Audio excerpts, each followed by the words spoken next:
So to generalize this problem, what we have, the issue that we're facing is that a model with more degrees of freedom is more prone to overfitting.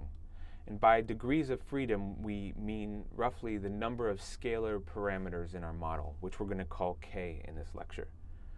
And so by increasing k, by increasing the number of model parameters that we're giving ourselves to fit the data, for example, by increasing the number of clusters and the number of model parameters that goes with that, or increasing the rank or the number of states, we can add more degrees of freedom to the model and therefore fit our data better and better and eventually overfit our data.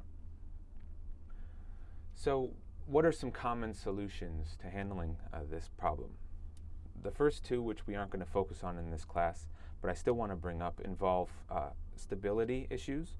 So with this, what we can do is bootstrap our data set and then learn a model on the bootstrap data set and see how it generalizes to the original data set. And so we can do this multiple times for multiple bootstraps, multiple model orders, and then see which model order is the least sensitive to the bootstrapping. So which model order is the most stable under that bootstrapped approach. And then we can pick that model order. So this issue of picking the most stable model using the bootstrap is one approach. Another approach involves setting a specific prior on the model order using something called Bayesian nonparametric methods. And what this does is actually set a prior distribution on every possible value of k. So for example, for the Gaussian mixture model, there are potentially an infinite number of Gaussians. So a Bayesian nonparametric approach would place a prior distribution on each of those infinite clusters or potentially finite number of clusters, and then pick the best number of clusters through posterior inference. So in that sense, we would learn the model order as simply a parameter like any other in the model, and then the posterior distribution will give us the best model order. So this is another set of techniques that's very developed that we won't discuss in more detail. Another approach uses penalties on the log likelihood, which makes adding more and more parameters more expensive. So we work with the log likelihood, and then we add an additional parameter, penalty, that's not part of the log likelihood, that involves the number of parameters. And as we increase the number of parameters, we pay more and more of a price for learning that number of parameters. And therefore, in order to overcome the penalty that we pay by increasing the number of parameters, we have to have a decrease in the log likelihood that's greater than that penalty. And so this is the approach that we're going to discuss in this lecture. So in the rest of this lecture, we're going to focus on two techniques where we add a penalty to the number of parameters that we're going to learn in our model. So in general, we have to define a penalty function that is a function of the number of model parameters and also potentially a function of the data size as well.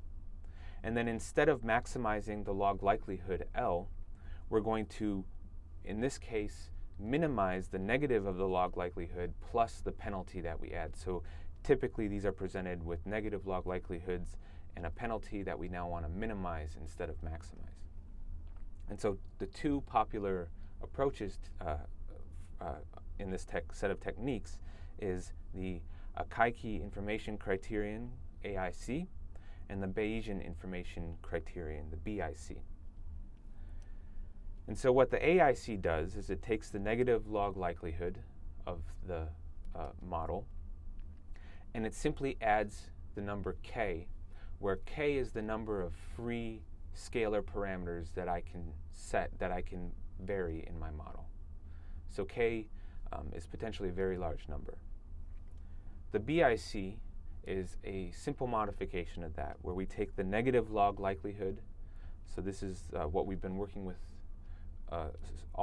throughout the course, the negative log likelihood, plus we add to that 1/2 times the total number of scalar parameters in our model times the log of the number of observations that we have in our model. So the two approaches are very similar. In the AIC, we add a penalty k, which is the number of scalar parameters in our model. The BIC takes k and it multiplies it by 1/2 times log of the number of observations. And so we can see that when 1/2 times log n is greater than 1, the BIC is going to encourage a simpler model than the AIC. So with the BIC, by increasing the number of model parameters k, we're paying more of a penalty because k is being pre-multiplied by a number greater than 1, whereas with the AIC, k is being multiplied by 1. And so this happens when n is greater than or equal to 8. So when we have 8 or more observations, the BIC encourages a simpler model than the AIC. So what's an example of this? For example, we've discussed the non-negative matrix factorization model, NMF. And so if we have this model with M1 rows in the observation matrix and M2 columns in our observed matrix, so the matrix that we want to factorize is M1 by M2, and we decide on a rank R matrix factorization that we want to learn. So we want to learn a matrix factorization that is M1 by R times R by M2. In that case, the total number of model parameters that we want to learn, k, is equal to M1 times R plus M2 times R. So we have this situation where we have our data matrix that's M1 by M2. We want to approximate that with a factorization that's M1 by R and R by M2. So we have to learn every single set of model parameters in these two matrices. And so the total number of values that we need to learn is M1 times R for this one and M2 times R for this one. So k in this case is equal to M1 plus M2 times R. So it's a very big number. And for each increment in R, we're adding M1 plus M2 new parameters that we have to learn. The BIC simply takes that and then multiplies M1 plus M2 times R by 1/2. And then the total number of observations that we have is the total number of values in this observed matrix, which is M1 times M2. So in this case, n is equal to M1 times M2. So the BIC penalty would add this, the AIC would add this, and then the log likelihood is simply whichever penalization that we choose. Remember, with the NMF, we had this the Frobenius norm error, the L2 error, and we also had the divergence penalty. So we pick one of those and plug that in for minus L, and then add the appropriate penalty, whether we're doing AIC or BIC.